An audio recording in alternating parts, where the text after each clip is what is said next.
Ağdam məscidindəyik. Bax, gördüyünüz bu Ağdam məscidi 1992-ci ildə Xocalı şəhidlərini bax bura gətirirdilər. Buradan bütün şəhidlər ailələrinə paylanılırdı. Zamanla bura işğal olunandan sonra burada ermənilər iğrənc heyvanlar olaraq donuzlar saxlamışlar. Bu məscid çox bərbad günə qoyulmuşdu. Ali Baş Komandanımız İlham Əliyevin sayəsində məscid təmir olunmuş və belə bir vəziyyətə gətirilmişdi. Buradan çox acı xatirələr danışmaq olar. Çünki Xocalı soyqırımı o qədər ağır faciələrlə yadda qalıb ki, onların acı fəryadını unutmaq qeyri-mümkündür. Xocalı fəryadı, Xocalı soyqırımı dillərdə dastan olan bir fəryaddır. Hər dəfə Xocalı yadıma düşəndə, Xocalı məscidi yadıma düşəndə, yadıma Xocalıdan qaçqın düşmüş Sərma adlı bir xanım düşür. Hamilə xanımı olubdu.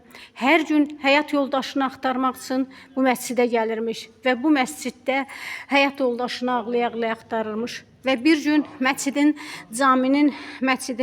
axundu deyib ki, bu qədər də olmaz. Siz hamiləsiz, övladınıza zərər vermiş olarsınız. Ona görə bəsdirin, bu qədər bu yerlərdə gəlib ağlamayın. Əgər bir xəbər çıxarsa, doğmalarınız mütləq onu gəlib buradan götürəcək. Xanım axundun sözünə baxaraq, cəsədləri yenə də təkrar yoxlayaraq gəlib bir cəsədin qabağında dayanmış və öz ayaqqabılarına baxmış və onda hiss eləmiş ki, ayaqları üşüyür və ayaqlarındakı ayaqqabı tamamilə cırılıbdır. Ona görə bir şəhidin, yəni hərbi formada olan bir şəhidin ayaqqabılarını çıxardıb, ayağına geyib və deyib ki, məni üzürlü say.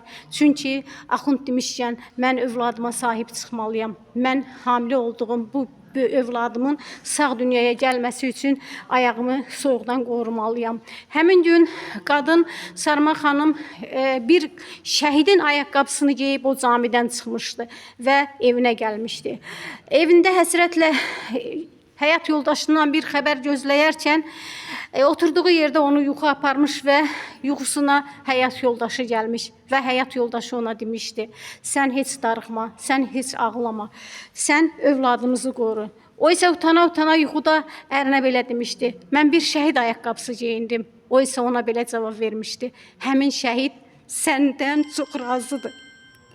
Çünki sən bir şəhid övladının dünyaya gələcək övladını soyuqdan qorumaq üçün onu geyinmişsən. Bəli, budur amansızlıqlar və budur erməninin vəhşiliyi.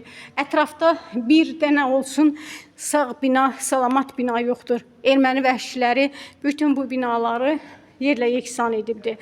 Amma mənfur düşman artıq bütün bunlara baxmayaraq rəzil olaraq bugün işğal edilmiş torpaqları ordumuzun sayəsində geri alınaraq düşməni məğlub etdi. İndi biz bu məsciddəyik və bu məsciddə namaz qılıb şəhidlərimizin ruhuna Fatihə verəcəyik. Allah bütün şəhidlərimizə, məkanı cənnət olan şəhidlərimizə rəhmət eləsin.